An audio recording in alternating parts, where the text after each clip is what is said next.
Amici di Lunedì in Gol, ben ritrovati, l'appuntamento con il calcio dilettanti anche stasera.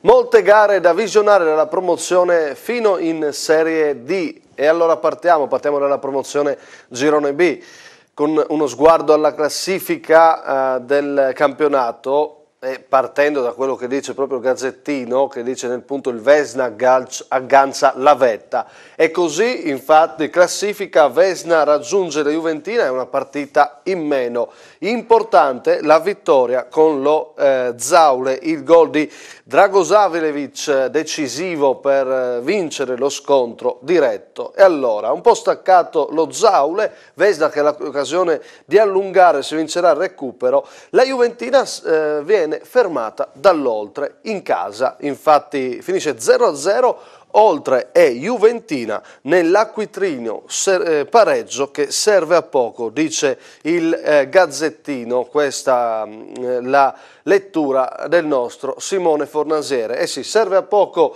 alla Juventina questo pareggio, l'Oltre resta in scia playoff. Partiamo proprio da questa gara, partiamo con 1-0-0, uno scontro importante della promozione Girone B. Simone Fornasiere. È stata partita vera tra Oltre e Juventina, nonostante il terreno di gioco reso pesantissimo dall'abbondante pioggia caduta su Faedis. Le due squadre non si sono però risparmiate, cercando la vittoria entrambe. Non soddisfa nessuno il pareggio, con l'Oltre che rallenta la sua corsa verso i play-off e la Juventina che si vede, nonostante il 15° risultato utile consecutivo, agganciare in vetta dal Vesna che deve recuperare anche una gara. Parte bene l'Oltre e dopo 5 minuti di gioco prova a farsi pericolosa con questo tiro di Passon che però non impensierisce il Sorci. Un minuto più tardi, dall'altra parte, ci prova Giolo con un colpo di testa sul quale si immola Ciriaco che riesce ad evitare guai ai suoi mettendo in calcio d'angolo. Al minuto 19 è ancora Ciriaco protagonista nel mettere in mezzo questo pallone che, dopo una serie di batti e ribatti, arriva tra i piedi di Amanquà, che calcia in acrobazia.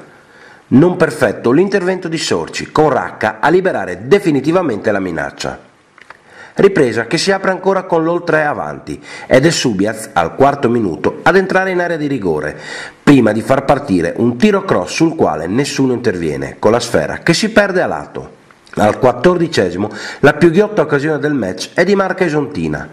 Palermo, dimenticato da Bizzi, controlla la palla e la mette in mezzo per Giolo, la cui conclusione va a centrare la traversa prima di tornare in campo. Ci crede la Juventina e al 23° è Markic a provarci direttamente da calcio di punizione, con il plastico intervento di Zanier a mettere in corner. Si fa sempre più pesante il terreno e sale la stanchezza, e così non si vede molto altro, se non questa conclusione, a 3 dalla fine, di Jacob, che si perde però altissima. Termina a reti bianchi per un pari che non serve.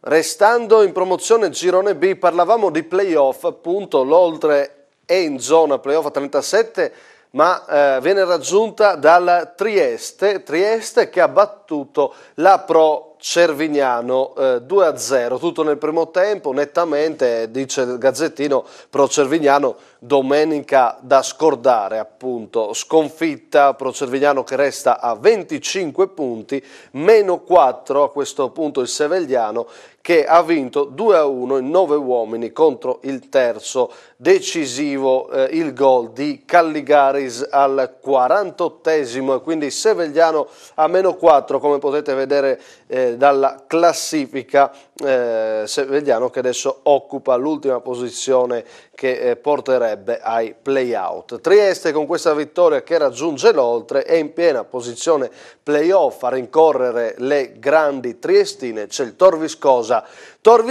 che si affida ancora una volta a Godeas nella vittoria di Trieste col San Giovanni, Messaggero Veneto, Godeas all'ultimo, Tor Viscosa espugna Trieste, vittoria davvero preziosa e si conferma l'ottimo momento, lo stato di grazia di Godeas che risolve spesso le gare della squadra di Mister Carpin. Abbiamo citato 2 gare importanti per quanto riguarda la situazione salvezza, ma soprattutto la zona playoff. Andiamo a vedere Pro Cervignano Trieste e San Giovanni Tor Viskosa.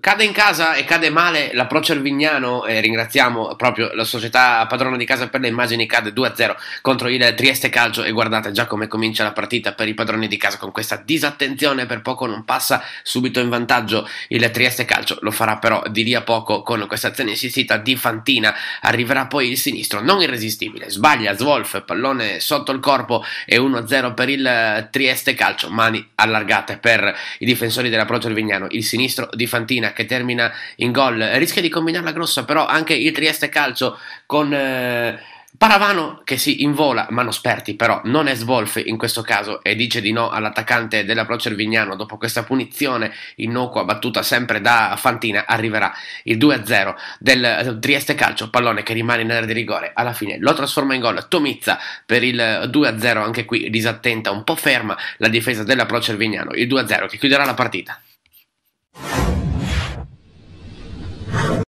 Vince all'ultimo respiro il Tor Viskosa sul sintetico del San Giovanni di Spartaco Ventura. Deciderà il gol al 90° appena scoccato di Godeas. Prima occasione però per il San Giovanni, la bella giocata di Costa, il pallone gestito prima con il sinistro, poi con il destro, poi il pallone in area, la testa di Botta debole però sul portiere del Tor Viskosa, e allora risponde la squadra con la maglia blu, con Godeas che si mangia qui un gol praticamente già fatto, spara in bocca al portiere del San Giovanni. È bella la partita sul sintetico di Trieste, ancora San Giovanni ora con questo diagonale largo di poco che fa gridare al gol i tifosi del San Giovanni. Poi il sombrero se ne va via in contropiede il Tor Viskosa, rientrerà male qui la difesa del San Giovanni, esce bene invece Donno sul tentativo di Pitta che era praticamente lanciato a rete. San Giovanni che ci prova allora con Costa, il colpo di testa però è assolutamente debole. Siamo nel finale del primo tempo, siamo invece qui all'inizio del secondo tempo dove va in vantaggio il Tor Viskosa con il sinistro di Pitta. Non ce la fa il portiere del San Giovanni a intercettare il diagonale, sbaglia qui anche un difensore che tocca appena con la testa, ne approfitta Pitta e porta in vantaggio il Tor Viskosa al gol dell'1-0. L'esultanza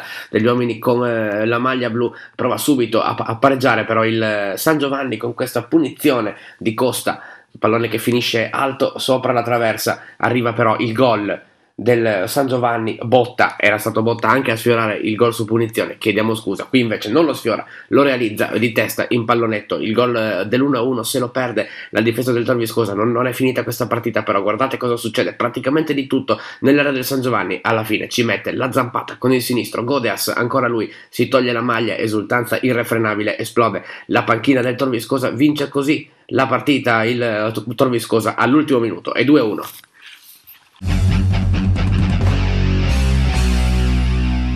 E adesso ci concentriamo sulla promozione Girone A, giornata spezzata tra sabato e domenica, visti i recuperi. Molte squadre hanno rinunciato al sabato del nostro calcio per avere un giorno in più per riposare dopo l'impegno infrasettimanale. Partiamo guardando anche in questo caso la classifica dopo questa 21esima giornata e concentriamoci sulla zona salvezza. Gravis 12, Caporiaco 15, un Caporiaco che andremo a vedere più tardi, che insomma comunque ha dato filo da torcere al Cordenons. Ma per quanto riguarda la corsa per uscire dai play-out, la novità è questa.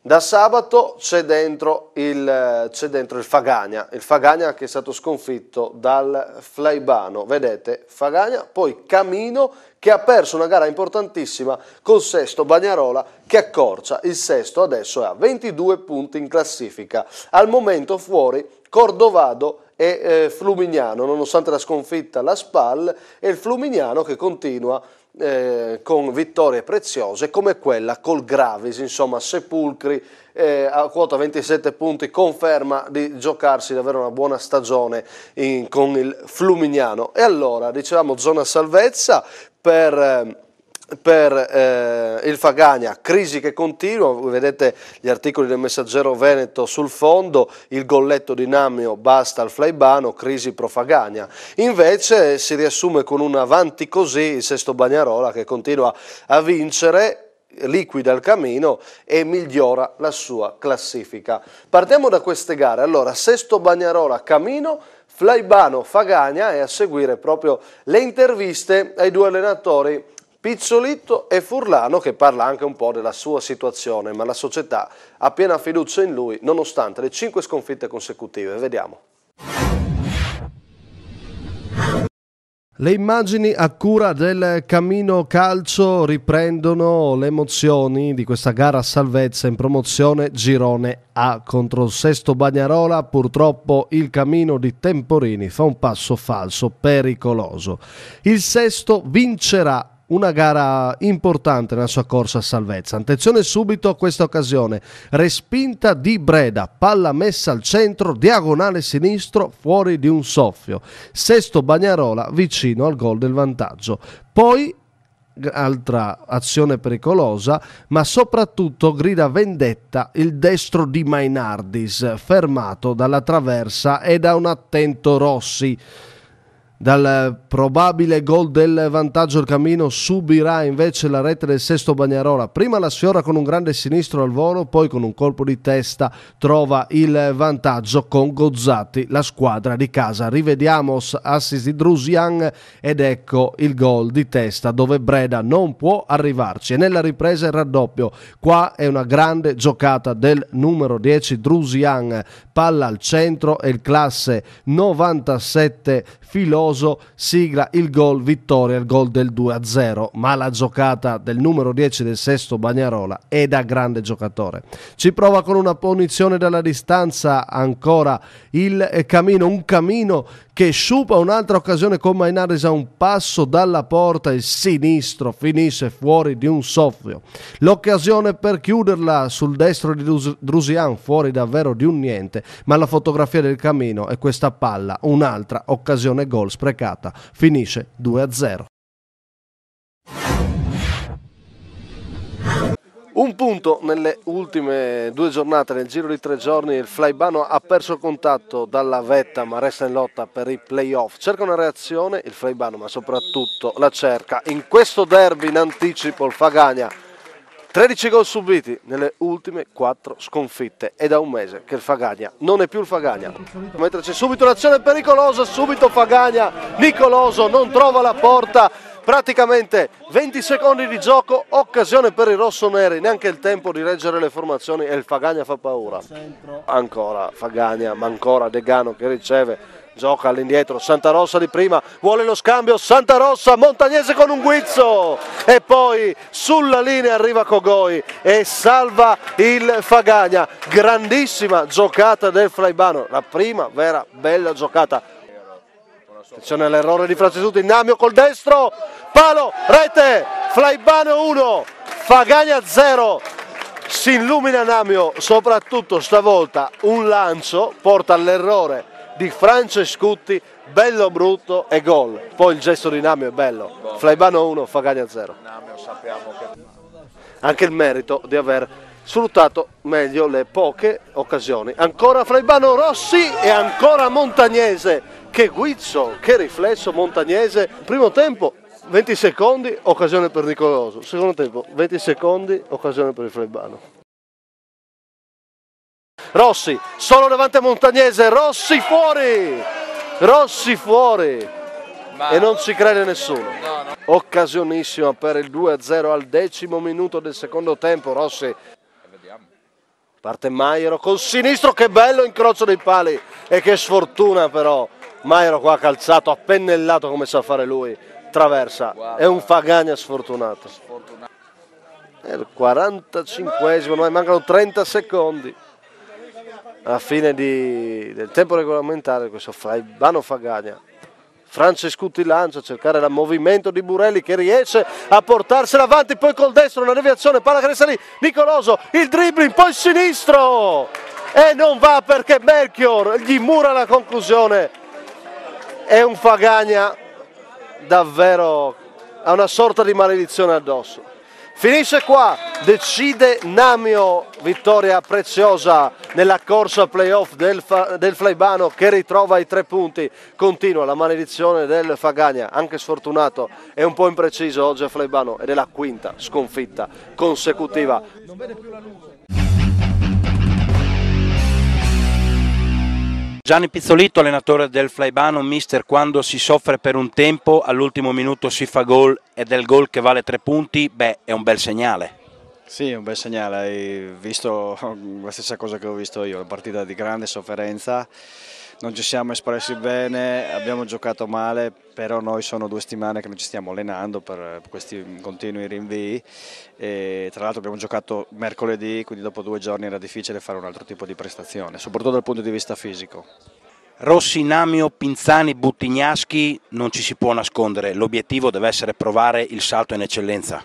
Sì, sicuramente, ma questa società lo merita e i giovani della società lo meritano, senza stravolgere nessun tipo di contesto, perché a Flaibano ragionano in una certa maniera, ma se si potesse riuscire a provare questa emozione saremmo contenti. Andrea Furlano, allenatore della Pro Fagagna, mister, un primo tempo soprattutto in cui il Fagagna ha avuto il predominio, all'ultimo minuto avete preso il gol che poi è stato quello decisivo, forse non gira proprio per il verso giusto a Fagagna in questo periodo. Sì, è da troppo tempo che non gira, ma dobbiamo iniziare a farla girare noi, perché se pensiamo che ci sia qualcuno che ci dia una mano ci sbagliamo di grosso. Anche oggi alla fin fine abbiamo fatto una piccola disattenzione all'ultimo minuto del primo tempo, abbiamo preso gol. Prima avevamo creato, mi sembra, 2 o 3 situazioni importanti per fare gol. Secondo tempo ovviamente loro hanno avuto un momentino un po' più di situazioni offensive maggiori, perché ovviamente ci siamo alzati per provare a pareggiare la partita, poi dopo non siamo riusciti, una traversa, un'ultima azione lì, non sta girando, però almeno oggi secondo me abbiamo dato una prova che ci siamo, che ci crediamo, che vogliamo assolutamente la salvezza. L'abbiamo vista a colloquio con il presidente, se e quanto si sente in bilico in questo momento Andrea Furlano? In realtà io mi sento sempre in bilico, perché devo dimostrare, in questo momento la squadra non sta dimostrando probabilmente quello che vale e dunque mi sento assolutamente in bilico. E restiamo in promozione girone A, adesso alziamo un po' lo sguardo in classifica, andiamo verso la zona playoff, calcolando che il Torre naturalmente sta gareggiando per il primato col Cordenons, nonostante il +4 dei Granata. Le altre sono un Flaibano sempre più solido, l'abbiamo appena visto, al terzo posto a 38 punti. Poi c'è il Porcia, un Porcia che ha pareggiato con Lignano, insomma è un periodo dove i risultati faticano ad arrivare, ma il punticino per il momento può accontentare, si avvicina sempre di più il Prata, invece, che a quota 32 punti e al momento sarebbe ai playoff, e anche in questo caso al Prata può bastare per il momento il pareggio col Brian. Messaggero Veneto dice: Araboni sistema il Prata e trascina quindi il Brian al pari. Un Brian che giocava per la prima volta col nuovo tecnico Miolli, è subentrato a Barel, e lì in corsa a 29 punti e quindi a -3 dai playoff se la può assolutamente giocare la squadra bianco-azzurra, ma per il momento in uno scontro diretto non va oltre il pari e quindi nonostante i pareggi Porcia e Prata custodiscono i posti playoff, i servizi.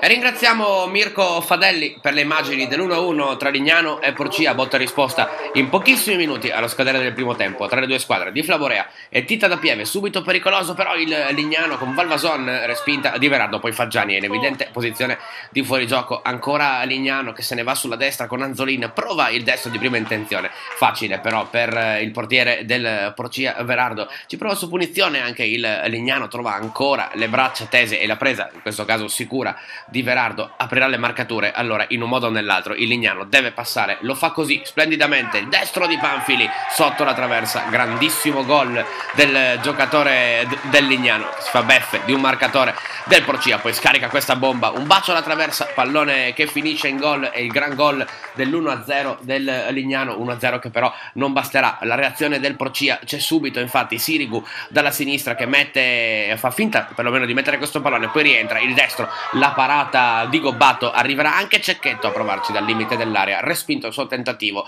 il Porcia che ci crede fino all'ultimo e allora arriva il sinistro di Nicola Zambon e il tocco sotto misura di Ceciliotto, siamo alla fine del primo tempo, ha pareggiato il Porcia, non succederà molto nella ripresa, basteranno questi 2 gol per sancire l'1-1 del Teghi tra Lignano e Porcia.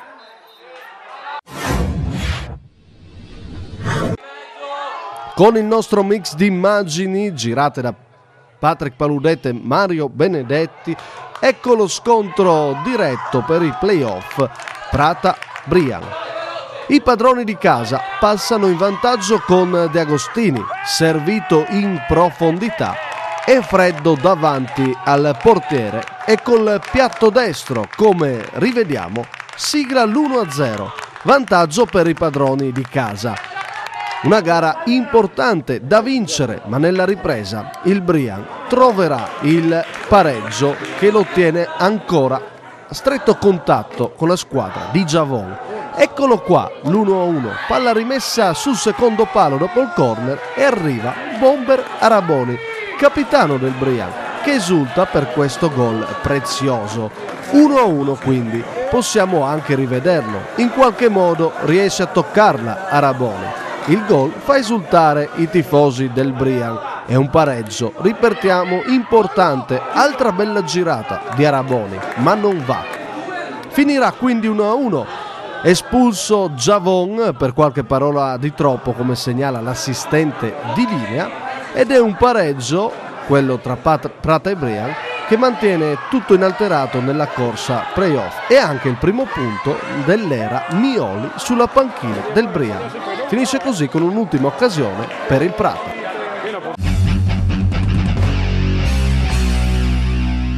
Torniamo a sabato per vedere la vittoria del Cordenons, sofferta contro un buon Caporeacco e un rigore contestato. Francamente, ho visto le immagini, sentirete anche il commento, io ho qualche dubbio sulla scelta dell'arbitro, ma tant'è, la capolista vince dove proprio mercoledì il Torre aveva perso ancora punti e resta a +4. Con le immagini di Vanessa Narduzzi, che ringraziamo, possiamo vedere proprio questa sfida del sabato, il servizio.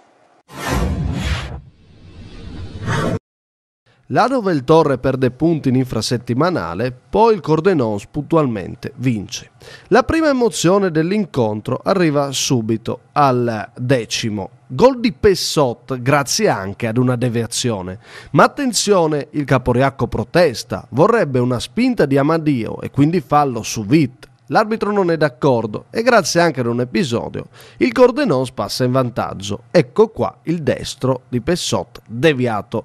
Pallone che spiazza naturalmente il portiere, ma attenzione al Caporeacco, bella giocata, numero di Carlos, palla al centro e Biasucci mette in rete, una bella azione quella costruita dai ragazzi di Berlasso, bravissimo Carlos e poi puntuale Biasucci, mette in rete. Nel primo tempo poche le occasioni, il Caporeacco tiene testa al Cordenons, unica occasione degna di nota questo sinistro potente di Amadio dove la difesa del Caporeacco si arrangia come può. Ripresa, subito un'occasione, Biasucci dalla distanza non riesce a trattenere Polotto, poi sulla respinta Carlos in fuorigioco. Tiro ancora dalla distanza, ancora Polotto che si supera, è un buon Caporeacco, ma arriva al vantaggio del Cordenons, contestato. C'è un contatto, secondo l'arbitro, tra il difensore di casa e Amadio, episodio da rivedere a noi francamente sembra un rigore molto molto generoso. Sacher ringrazia e dal dischetto fa 2-1. Sarà il gol decisivo a 10 dal termine. Carlos ci proverà ancora, ma troverà un polotto pronto a volare e deviare la sua bella conclusione. È un buon Caporiaco che con questo atteggiamento e questa grinta e anche il gioco, diciamo noi, può arrivare alla salvezza. Sottolineiamo poi questo colpo al volo del suo allenatore che denota più che classe rabbia per un rigore che grida ancora vendetta.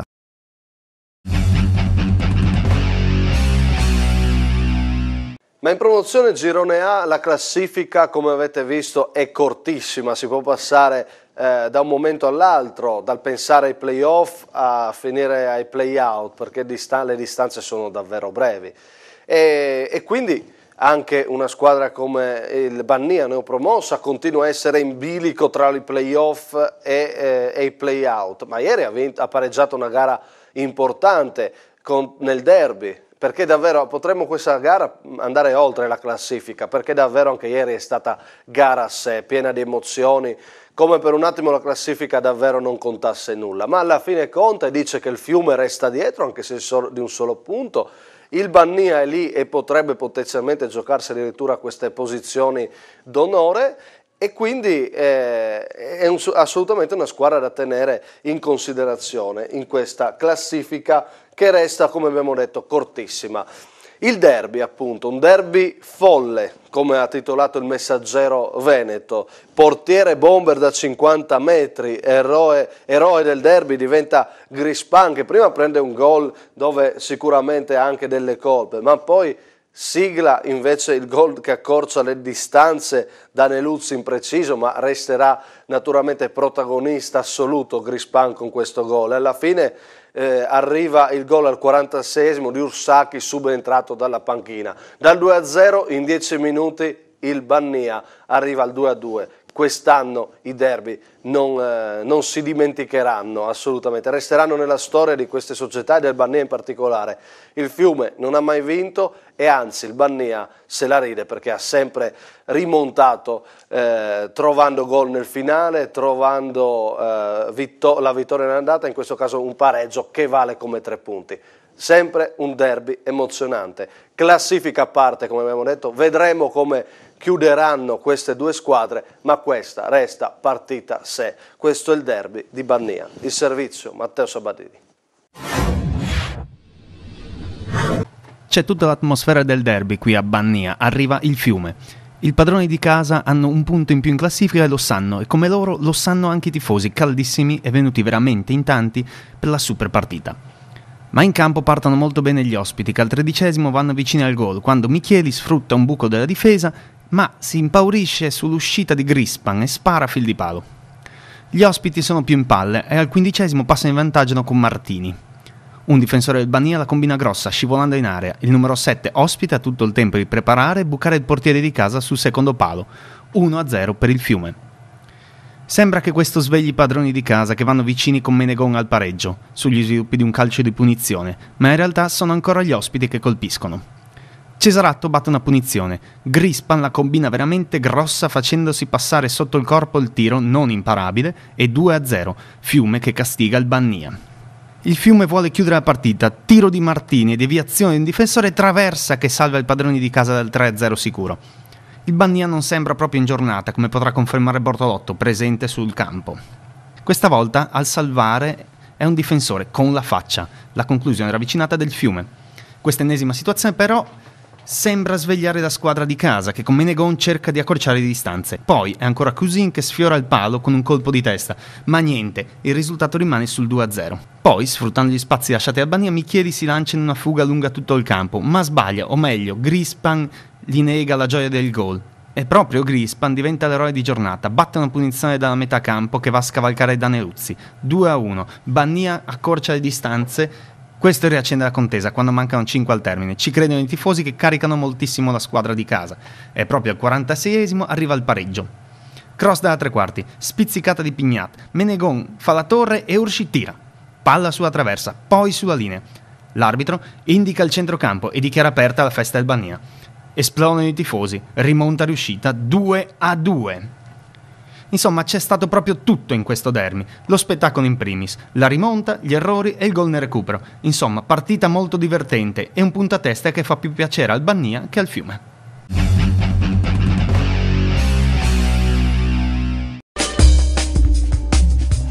Un caloroso saluto dalla famiglia Zanutta Fadalti. Sì, ho detto proprio famiglia e oggi tutti voi siete invitati a farne parte. La ditta Zanutta Fadalti è leader nel settore del riscaldamento domestico e oggi vi proponiamo un'incredibile offerta per riscaldare la vostra casa con efficienza, professionalità ed un occhio al portafoglio. Le prime 30 persone che telefoneranno al numero in sovraimpressione, prenderanno un appuntamento e prenoteranno un qualsiasi macchinario della nostra linea a legna, stufa o camino, riceveranno immediatamente a casa un bancale di legna in omaggio che corrisponde circa a 10 quintali e un comodissimo e praticissimo aspiracenere. Tutta la merce verrà consegnata a casa vostra gratuitamente. Ma oggi, amici, per voi abbiamo un'offerta ancora più clamorosa.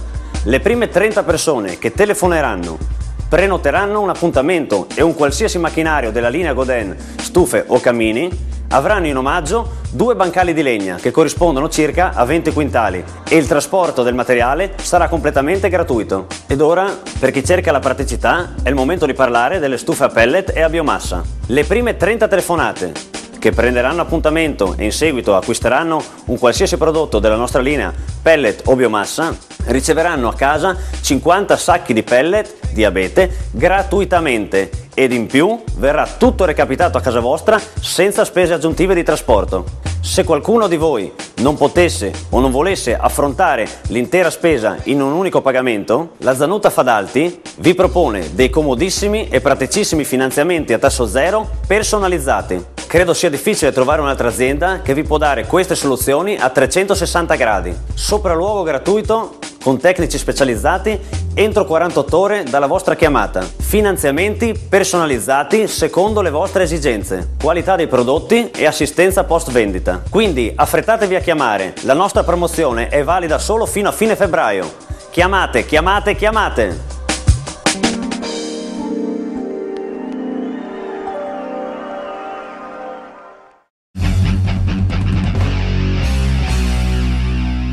È il momento dell'eccellenza e allora partiamo dal punto del Gazzettino che dice il Kras allunga ma perde Knežević. In realtà sì, è vero, ha perso Knežević ed è successo mercoledì. Naturalmente poi nel corsivo di Angelo Miorin si legge anche dell'altro vero infortunio. San Daniele si infortuna a Corvaglia, quindi il titolista si era fermato al primo nome, ma in realtà questa è la vera notizia. Purtroppo la giornata Corvaglia, la rottura del perone, e quindi si va ad aggiungere all'infortunio di Knežević. Il presidente Kozman adesso naturalmente teme un po' per la rosa perché perde i suoi 2 giocatori più importanti nella zona d'attacco, potrebbe andare addirittura a tesserare magari qualche svincolato della Serie C, ad esempio della Serie C2 da portare a Rupi in grande, quindi il potere economico del Kras non manca, quindi sicuramente potrebbe agire sul mercato. Ma al di là di questo, naturalmente che preoccupa il Kras, l'assenza di Knežević, adesso si va a unire quella di Corvaglia. Noi vogliamo fare l'in bocca al lupo a Knežević, lo abbiamo fatto, e adesso a Corvaglia, perché Alessio, lo dicevamo proprio la scorsa settimana, credo che stava diventando davvero quel giocatore in eccellenza, capace di sconvolgere ogni equilibrio, no? Col suo talento, con le sue qualità. Ecco, in un periodo in cui la classe latita e spesso ci soffermiamo nel dire magari il livello non è altissimo, insomma, se il campionato viene privato purtroppo da giocatori simili, davvero ne perde lo spettacolo. Quindi avere un Corvaglia in meno nell'eccellenza di quest'anno naturalmente dispiace tantissimo. Allora noi speriamo che Alessio riesca a recuperare in fretta e possa rientrare prima della fine del campionato. Insomma, questa è la notizia brutta per il Kras. La buona notizia è che con la vittoria netta sul San Daniele allunga ancora, perché il Fontana Fredda non è stato in grado di battere a Gradisca l'ISM, ha solo trovato un pareggio poi sul finale con Roman del Prete 2-2. Questo per l'alta classifica, ma noi adesso con le immagini, purtroppo non abbiamo né immagini da Rupe in Grande né da Gradisca, vabbè, questa non è una novità e non è una notizia, abbiamo però sottolineato cos'è successo in alto. Partiamo con la situazione, la zona salvezza. Dando subito uno sguardo alla classifica, adesso all'ultimo posto c'è il San Luigi. In zona play-out Rivignano, Muzza, Manzanese e Charlins Muzzane. Un Charlins Muzzane che addirittura ha chiuso in 8 uomini contro il Tricesimo, a Tricesimo, una partita particolare con 3 espulsioni addirittura date dall'arbitro Santarossa. Noi ieri sera abbiamo sentito il capitano del Charlins Muzzane Tardivo da tutto campo, che tutto sommato ha assolto l'arbitro, il fischietto che conosciamo già, protagonista del caso Gemonese Muzza. Noi non abbiamo le immagini da Tricesimo e quindi ci fermiamo qua con i giudizi, senza immagini non ce la sentiamo di giudicare. Abbiamo però voluto sentire un protagonista Tardivo che appunto ha assolto, dicendo che tutto sommato, anche se un po' fiscale Santarossa, potevano starci le espulsioni. Resta un'impresa, quella del Charlins, capace in 8 uomini di strappare anche il pareggio a Tricesimo, insomma. Rivignano San Luigi invece finisce 0-0, un Rivignano che non punge, quindi ci soffermiamo ancora sulla zona salvezza, e il San Luigi strappa il pari. E proprio di questa partita vogliamo parlare. Ieri ospite da tutto campo c'era proprio il presidente del San Luigi Peruzzo, che ci ha raccontato questa stagione difficile dei suoi ragazzi, dei triestini. I motivi, dice, qualche giocatore purtroppo, questa è stata una sorpresa per tutto l'ambiente, di un certo livello, quest'anno non ha mantenuto le attese, mancano i top player, manca la loro continuità, vedi Gerbini, vedi Kasseler che non ha ancora siglato. Questo è uno dei motivi di una stagione davvero nata male. Adesso San Luigi, come dicevamo, è all'ultimo posto, uno 0-0 che serve a poco, quello di Rivignano. Il servizio di Gabriele Magrini e poi sentiamo Peruzzo, uno stralcio in trasmissione ieri da tutto campo. Scontro salvezza quest'oggi in eccellenza a Rivignano tra i padroni di casa e il San Luigi. Andiamo subito all'emozione del match. Al secondo minuto parte forte il Rivignano, Varuti lanciato da Sciardi viene anticipato ottimamente da Aiello che salva in uscita. Al 18esimo cross in mezzo, salta Pagnuco ma Aiello è ancora attento e respinge. Sono i padroni di casa a fare la partita, San Luigi che gioca di rimessa non rendendosi praticamente mai pericoloso. Al 26esimo però Stipancic mette un assist perfetto per Kasseler che da posizione defilata calcia a lato, prima occasione questa appunto per gli ospiti. Al 41esimo Zanin lancia Varuti che ancora una volta viene anticipato, ottimamente chiuso da Aiello. Si concludono i primi 45 minuti di gioco con una leggera supremazia da parte del Rivignano. Nella ripresa, al 9, Del Zotto riceve un'ottima palla in mezzo all'area, ma calcia incredibilmente su Cristin. Un minuto più tardi Pagnuco salva immolandosi su una conclusione a colpo sicuro di Stipancic. Al 24esimo punizione dai 30 metri di Verona. Aiello non trattiene ma si supera sul tappin di Varuti salvando il risultato. Al 34esimo ottimo Cristin che si oppone su una conclusione a giro di Kasseler. Il direttore di gara fischia la fine dell'ostilità, un punto per ciascuno che di conseguenza non serve a nessuno. Parliamo del San Luigi, presidente, 0-0, troppo poco in uno scontro diretto?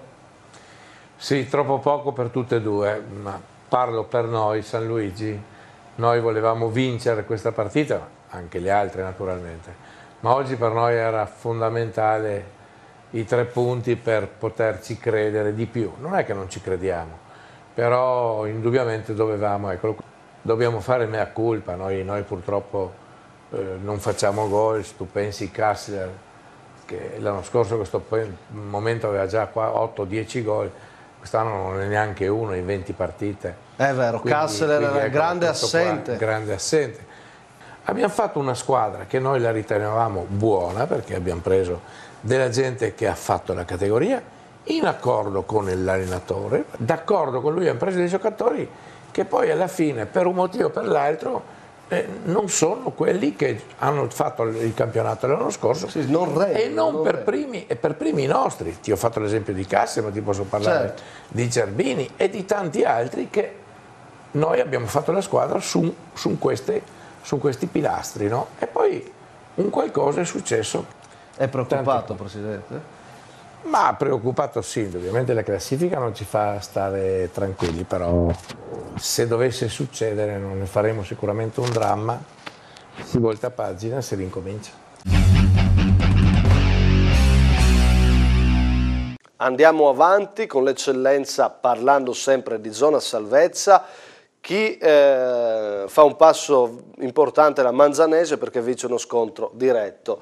Piccolo Muggia, giustiziato da un rigore a Manzano, espulso il portiere Jugovac, demoralizzato l'allenatore Potasso, che dice l'episodio ci ha molto penalizzati, molto arrabbiati i giocatori del Muggia per l'arbitraggio di Cattani, di Tolmezzo, e certo questa è una sconfitta pesante, perché la Manzanese va a +6, non viene raggiunta ma anzi allunga, quindi vittoria importante della squadra di Lugnan in questa corsa salvezza. Mentre chi esce nel giro di 3 giorni, è uscito dai play-out, è stato il Tolmezzo, ha vinto Lumignaco, vince anche nettamente Dazzano. Messaggero Veneto dice Tolmezzo scatenato, Azzanese in ginocchio, Tolmezzo guidato, trascinato dal solito Grego Rutti, ma è un Tolmezzo davvero che dimostra di stare bene. Vediamo proprio le immagini allora di Manzano e Dazzano. Basta un gol di Comac nella ripresa alla Manzanese per battere il Muggia e prendersi questi 3 punti. Si discuterà però di alcune decisioni dubbie, protesterà soprattutto il Muggia. Le immagini allora, è la squadra in maglia orange, quindi la Manzanese a provarci per prima con questo colpo di testa, miracolo di Jugovac, ma qui chiedono il gol i giocatori della Manzanese. Sinceramente la palla non sembra entrata, sembra un miracolo vero e proprio quello di Jugovac con la mano sinistra. Ancora Manzanese, allora azione alla mano come nel rugby, Conchione, Sturm, poi Comac con il sinistro, pallone che finisce non lontano dal palo alla destra di Jugovac. Nel secondo tempo, che comincia con queste immagini, sempre Manzanese in attacco, se l'è meritata la squadra con la maglia arancione, la vittoria contro il Muggia. Il pallone in profondità non riesce a deviare con il destro un attaccante della Manzanese, ed eccoci allora all'episodio decisivo. Buono Cunto davanti per Sturm, gran palla, esce Jugovac, sembra francamente sul pallone, l'arbitro però arriva.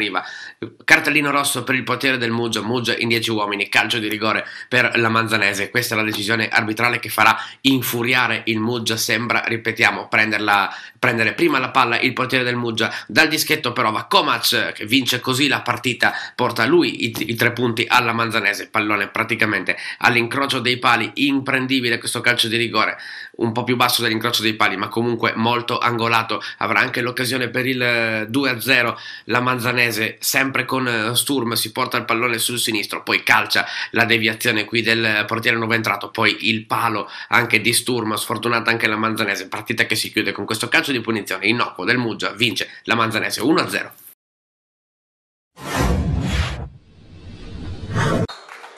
Con le riprese di Franco Rossetto andiamo a vederci il crollo dell'Azzanese che prende 3 sberle dal Tolmezzo, decide un grande Grego Rutti, autore di una doppietta. Segnerà anche Luca Iuri. Azzanese sempre più lontana dai posti che contano. La prima occasione per il Tolmezzo con Faleschini, il suo sinistro che termina alto sulla porta di Gorgato. Ci pensa allora l'Azzanese ad abbozzare una prima reazione, questo grande cost to cost con dribbling incluso di Jonathan Tocchetto, che poi però si mangia un gol imperdonabile, un errore incredibile quello dell'ex attaccante di Pordenone e Sacilese. Ancora Tolmezzo allora con il pallone per Rovere, anche deviato non secondo l'arbitro, pallone che finisce in ogni caso fuori, e allora Grego Rutti si scatena lui il dribbling e poi il destro sul primo palo, non ci arriva Gorgato, non la vede probabilmente nemmeno partire il portiere dell'Azzanese. Arriva il destro a fil di palo di Gorgato, l'1-0 di Grego Rutti, l'1-0 del Tolmezzo. Il Tolmezzo che continua ad attaccare, potrebbe immediatamente raddoppiare con questo colpo di testa di Cucchiaro, sfiora il 2-0, il 2-0 lo trova la squadra di Mesiano con Luca Iuri che sbuca sul secondo palo, se lo perde Grolla, imperdonabile anche la disattenzione sulla diagonale di Grolla, gli passa davanti Iuri, 2-0 del Tolmezzo, non gira niente all'Azzanese di mister Giordano, ci prova a rimetterla in piedi anche la partita, questo tentativo viene però fermato sulla linea da un difensore del Tolmezzo, allora ancora Gregorutti con questo diagonale che sibila vicino ai guanti di Gorgato, Azzanese con la forza della disperazione qui con Nonis, il suo sinistro però esce strozzato e non fa paura al portiere del Tolmezzo che allora si scatena sulla destra, prova ad andarsene Marsilio, il pallone va verso il centro, verso Cucchiaro, viene messo a terra l'ex Sanvitese, calcio di rigore, occasione per il 3-0 per il Tolmezzo, calcio di rigore che sembra poterci stare. Da queste prime immagini arriveranno le proteste dell'Azzanese, arriverà il 3-0 firmato ancora una volta da Gregorutti, bomba sotto la traversa, 3-0, partita in ghiaccio per il Tolmezzo, non succederà praticamente più niente, ci proverà ancora Tocchetto con questo fendente, non lo prende nessuno, finisce 3-0 per il Tolmezzo, distrutta una pallida Azzanese.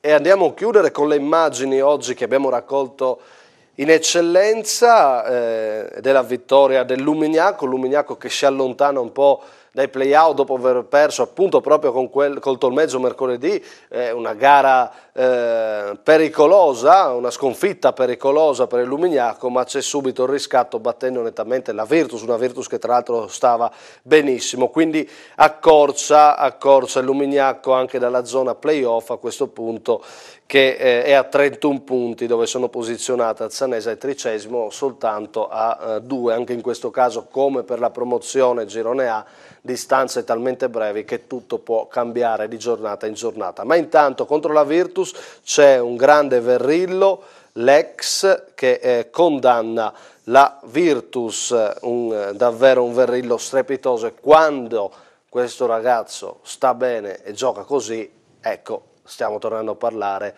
di quei giocatori che alzano il livello e che fanno vincere le partite. Verrillo è uno di questi. Vedrete che gol, doppietta, ma che gol in rovesciata, bellissimo davvero. Lumignaco, Virtus Corno, le prodezze di Verrillo in questo servizio.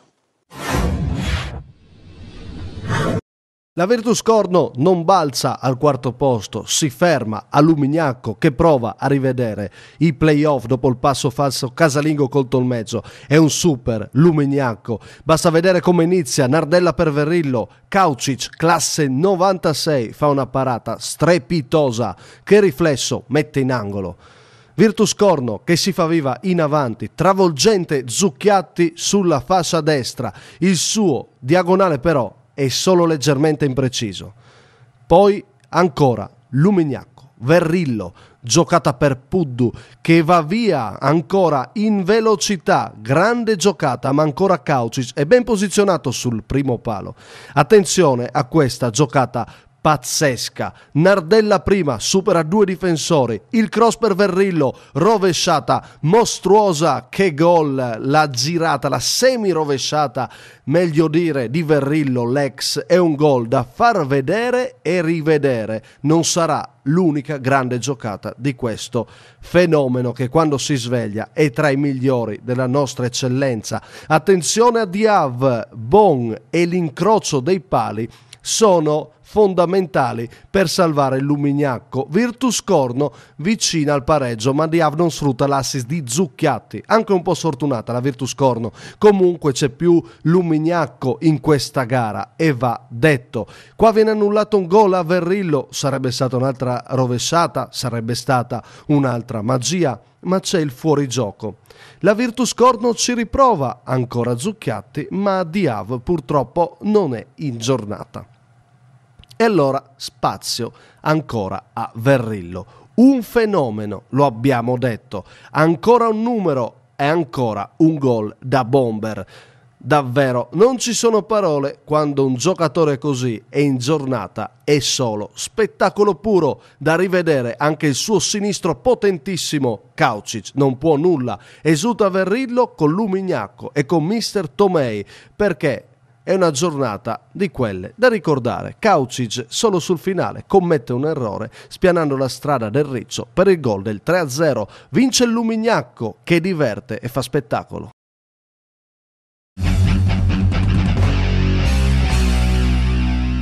Questa era l'eccellenza e manca una gara, non è stata giocata, ricordiamo, Gemonese-Chions per impraticabilità di campo. Gara rinviata, pensate il Chions adesso dovrà giocare mercoledì, la gara di Coppa Italia con l'Arzignano, quindi giocherà spesso di mercoledì il Chions. Tra parentesi, attenzione, mercoledì 14:30 diretta FVG Sports Channel Arzignano Chions, quindi la Coppa Italia. Chi non potrà seguire il Chions in trasferta lo potrà seguire grazie ad FVG Sports Channel, un servizio importante che dedichiamo a questa società, naturalmente la seguiamo anche in Coppa Italia, anche in trasferta. Mercoledì questo impegno, mercoledì dopo il derby da recuperare con l'Azzanese e quindi molto probabilmente mercoledì dopo ancora l'altro recupero con la Gemonese, insomma andrà a finire a marzo questa gara del campionato di eccellenza. Abbiamo visto le prodezze di Verrillo del Lumignacco, abbiamo parlato di un tolmezzo scatenato ad Azzano che esce dalla zona play-out, abbiamo visto per quanto riguarda appunto la zona salvezza, la preziosa vittoria della Manzanese, tutte squadre che bene o male si sono fatte notare ed entrano nella nomination come promosse della settimana. Queste le scelte di Federico Francioni che invece boccia là in alto il Fontanafredda che commette un passo falso a Gradisca. Quindi tutto riassunto questa giornata dell'eccellenza dei promossi e bocciati del nostro Federico Francioni. Sicuramente il Tolmezzo, perché andare a vincere sul campo di Azzano 3-0 è un grandissimo... Ho visto l'Azzanese però 20 giorni fa, un mese fa a Muggia che aveva perso 3-0, l'avevo visto in grande difficoltà. Sicuramente, però insomma va detto che il Tolmezzo ogni volta che lo condanniamo, che siamo qui a dire che sta morendo, di colpo piazza subito 2 o 3 vittorie. Comunque la seconda vittoria in 3 giorni. In 3 giorni, quindi promosso. Sistemato la classifica, promosso nettamente. Promosso l'Uniam, perché comunque Manzanese Muggia, dopo aver sbagliato quella col 30°, diciamo così, era una partita assolutamente da vincere. Mi dispiace per gli amici di Muggia se il rigore era inesistente, però insomma la Manzanese doveva fare questi 3 punti, erano fondamentali e li ha raggiunti. Questi sono i miei 2 promossi. Bocciati, dico il Fontanafredda perché la squadra che ci aveva illuso, comunque aveva fatto molto bene nel girone d'andata, in questo girone di ritorno la vedo molto, molto in difficoltà. Dopo aver parlato di promozione eccellenza è il momento di andare a chiudere il nostro lunedì in gol con la Serie D. Partiamo dal derby Monfalcone-Triestina, è stato uno spettacolo in quanto a pubblico, ma anche la partita è stata divertente ed è un derby senza vincitori, o forse uno c'è, perché come dice il piccolo nel titolo, con la vendetta dell'ex, forse a vincere proprio Princivalli che dice il protagonista: ho esultato perché non mi piace l'ipocrisia dai tifosi laberdati, mi aspettavo più rispetto. È stato proprio l'ex a prendersi la rivincita, una sorta di vendetta, è stato lui a siglare il gol del 2-2, un punto per Monfalcone. Un punto per la Triestina, cambia poco in ottica campionato, resta una Triestina davvero con troppi alti e bassi. Rossito non è riuscito a dargli quella continuità per passare saldamente nella parte sinistra della classifica e i play-out, diciamo così, sono sempre un incubo da cui guardarsi. L'UFM fa un punto che dà morale contro la Triestina, ma naturalmente ci resta in quei maledetti play-out. Chi invece vince è il Tamai, è la prima vittoria, come dice il Messaggero, c'è anche la cura De Agostini e la prima vittoria del mister sulla panchina delle Furie Rosse. Ma noi partiamo parlando, ma noi iniziamo con la Serie D vedendo le immagini del derby. Grazie a Fabrizio Recchia, UFM Triestina.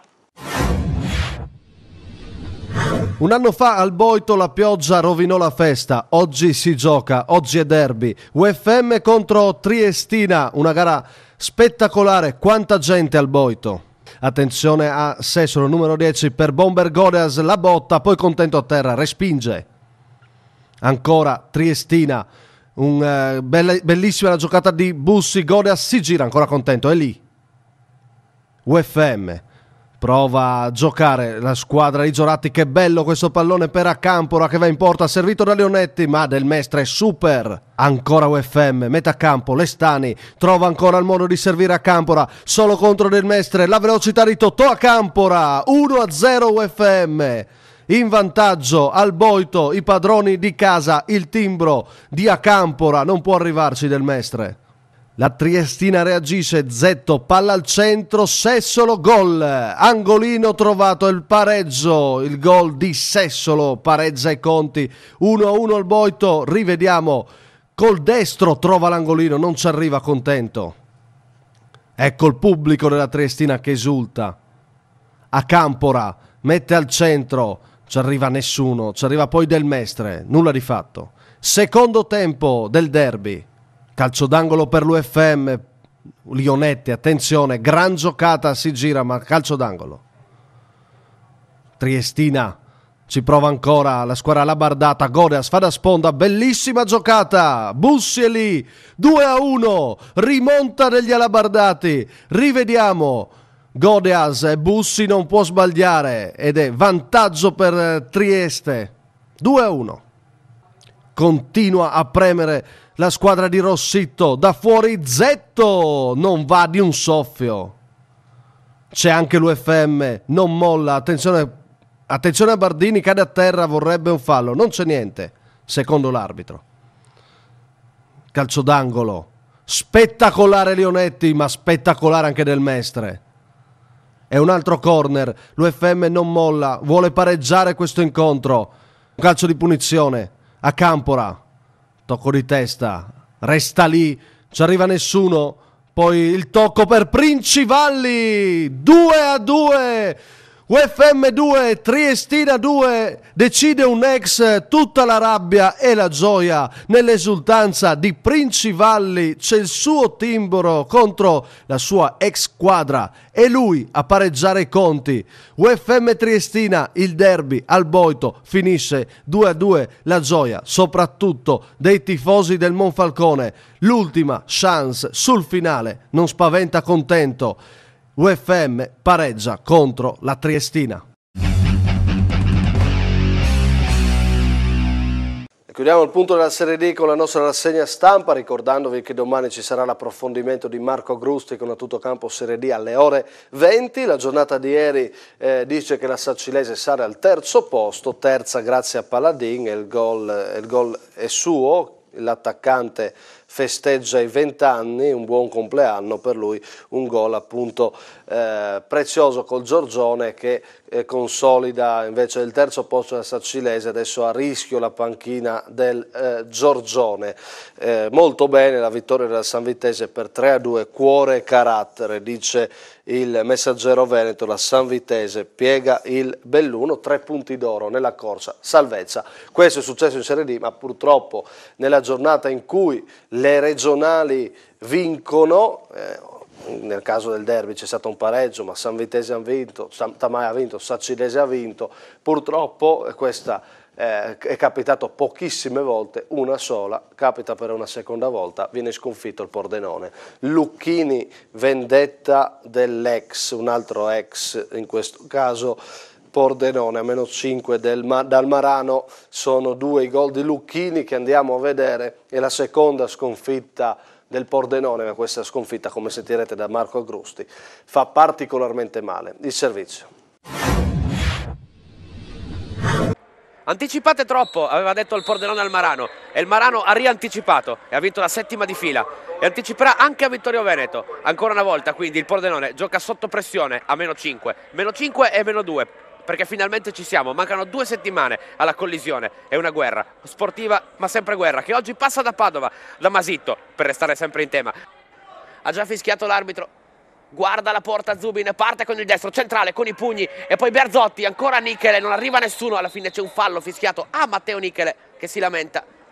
Può partire il calcio di punizione di Oliveira, pallone che va invece verso la porta, scelta sbagliata di Oliveira, poi Pramparo, dentro il pallone, Mattielic in posizione regolare e sbaglia un gol praticamente fatto. Daniele Mattielic, questa è la prima vera occasione del Pordenone doppiaggio, dialogano bene i due, poi Perone diventa buono per Lucchini, 1 contro 1 con Nicolini. Lucchini, questa è un'azione pericolosa, Lucchini va a puntare a Nicolini, lo fa secco, Lucchini con il destro, Careri, la grande parata e Perone che si alza sopra la traversa, 1-1, anche come occasioni da gol in un minuto, prima Mattielic, poi la grande giocata dell'ex Lucchini. Attenzione perché se si gira un po' di campo preferisce andare invece sulla sinistra da Cadau. Cadau va a puntare, arriva anche il raddoppio, poi lo scarico di Migliorini, ancora Cadau, poi Niccolini e c'è il gol del San Paolo che va in vantaggio, il gol di Lucchini è in vantaggio il San Paolo al 24esimo minuto, la respinta di Careri dopo il tentativo di Pittarello, il gol di Lucchini che lunghissimo verso Berzotti che sale di testa, in qualche modo riesce anche a vincere un contrasto, poi arriva Nichele, attenzione, vediamo la decisione dell'arbitro, parlerà con l'assistente, vuole parlare con l'assistente. Gliel'ha detto l'assistente, calcio di rigore per il Pordenone. È tutto pronto, vuole tutti fuori dall'area l'arbitro, può partire Zubin. Va con il destro Zubin, la parata di Rosiglioni, sbaglia il calcio di rigore Zubin, esplode la parte padovana. C'è Lucchini a dare fastidio, parte Cadau con il destro, pallone sul palo, poi Lucchini ed è il 2-0 del San Paolo Padova. Ancora Lucchini, il palo di Cadau sta girando tutto storto al Pordenone. Doppietta di Lucchini al 37esimo e 2-0 per il San Paolo. E adesso può partire il calcio d'angolo verso Mattielic di testa, poi Nichele e il gol del Pordenone che torna in partita, il gol fondamentale, una pietra pesantissima, quella messa in porta da Matteo Nichele al suo secondo gol in campionato dopo quello segnato al draw, il suo secondo gol con la maglia nero-verde in 2 stagioni, ha riaperto la partita del Pordenone allo scadere 44-20. Parte il calcio d'angolo di Zanardo, Perone verso Macan che sbuca di testa, la fa sua Rosiglioni a terra. Prima occasione per il Pordenone nella ripresa per Dennis Macan. Migliorini, Moresco ancora, attenzione può andare in zona tiro, Moresco, Careri in 2 tempi. La prende il sinistro di Moresco. Macan verso Zanardo, siamo in area, Zanardo il cross verso Migliorini di testa, arriva la parata sul primo palo e poi in 2 tempi Rosiglioni che rimane anche a terra, adesso si rialza. Semi occasione per il Pordenone. Zanardo adesso senza fallo, ma è finita qui. Il Pordenone perde la scia del Marano, perde male al plebiscito di Padova e adesso è lontana 5 punti dalla capolista guidata da Enrico Cunico. Si fa dura adesso per il Pordenone, si deciderà tutto, tantissimo perlomeno, di questo campionato nello scontro diretto, ma oggi perdere così fa male.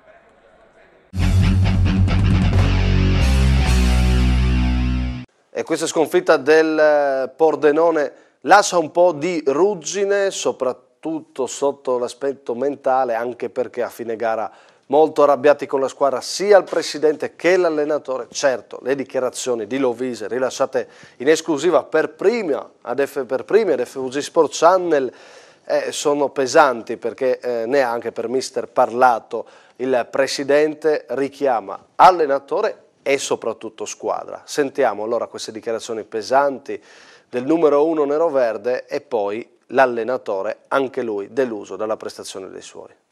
Presidente, la sconfitta è bruttissima, non possiamo dire altrimenti, dispiace a tutti per la sconfitta, è bruttissima. Cerchiamo di vedere allora come ci si può risollevare da questo -5, innanzitutto dicendo che il campionato non è finito oggi. Ma adesso far -5, -6 o -4, io sono molto deluso dalla prestazione. Se queste sono le prestazioni non arriviamo a -5, arriviamo a -15. Non so, non ho spiegazioni, anzi forse ce l'ho la spiegazione, è un mese che dico a tutto lo staff che noi stiamo camminando e oggi si è visto, una squadra che cammina, una squadra che non sta in piedi, al di là degli episodi, perché sapete che il calcio si lega un po' agli episodi. Però noi il secondo tempo abbiamo giocato solo palla lunga, inguardabili, sono molto arrabbiato. Può avere in qualche modo anche minimamente influito un campo che sinceramente in Serie D non si può presentare? No, non ci sono alibi del campo, il campo ce l'avevano loro, ce l'avevamo noi, assolutissimamente, che non sento parlare di campo. C'è una condizione che non c'è e quando sento parlare di testa non sono d'accordo, non è la testa, sono le gambe che non girano. A parte Migliorini e Buratto un po' e Dionisi, gli altri non stanno in piedi, c'è gente che cammina in campo, che ha problemi fisici, quindi Carmine bisogna che in settimana faccia delle scelte ben precise sui giocatori che pedalano, che vanno, quindi bisogna cambiare rotta bisogna cercare di fare domenica una battaglia, ma non in questo modo. In questo modo credo che ci voglia rispetto per la gente, ci voglia rispetto anche per i tifosi. Oggi sinceramente mi sono sentito un po' deluso, soprattutto da certi giocatori che sono stati sempre un po' i leader, ma non tanto sotto l'aspetto dell'impegno, proprio non ci siamo di testa, fisicamente, non lo so cosa è successo.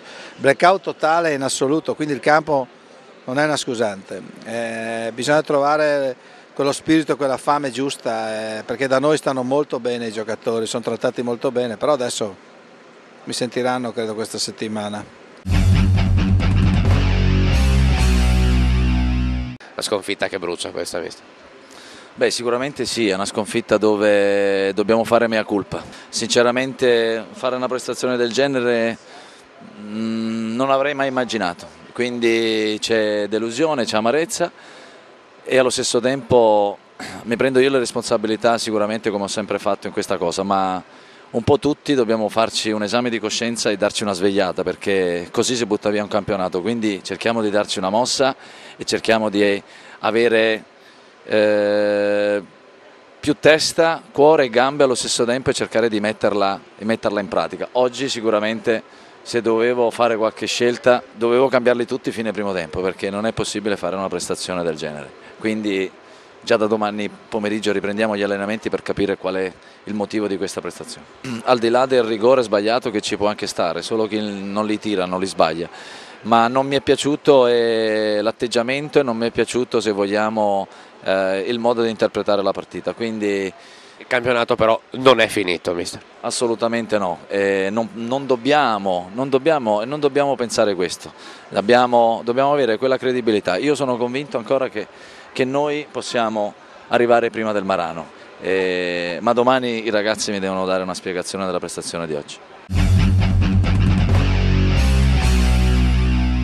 E proprio oggi il colloquio tra squadra e allenatore, pare non ci fosse il presidente questo pomeriggio alle 14:30 quando la squadra si è ritrovata, di lunedì, giorno insolito, di solito dopo le gare l'appuntamento è il martedì, ma stavolta non c'era tempo da perdere, sempre più vicino c'è lo scontro diretto col Marano, insomma, e dopo una sconfitta simile serviva un confronto, quasi un'ora di colloquio al De Marchi per parlare della sconfitta col Padova, col San Paolo Padova.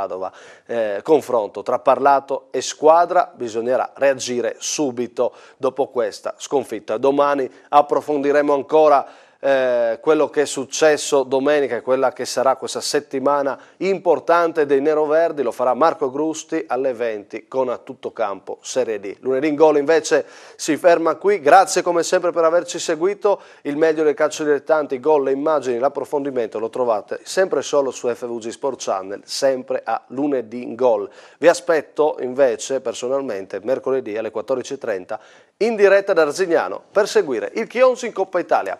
Alla prossima, ciao!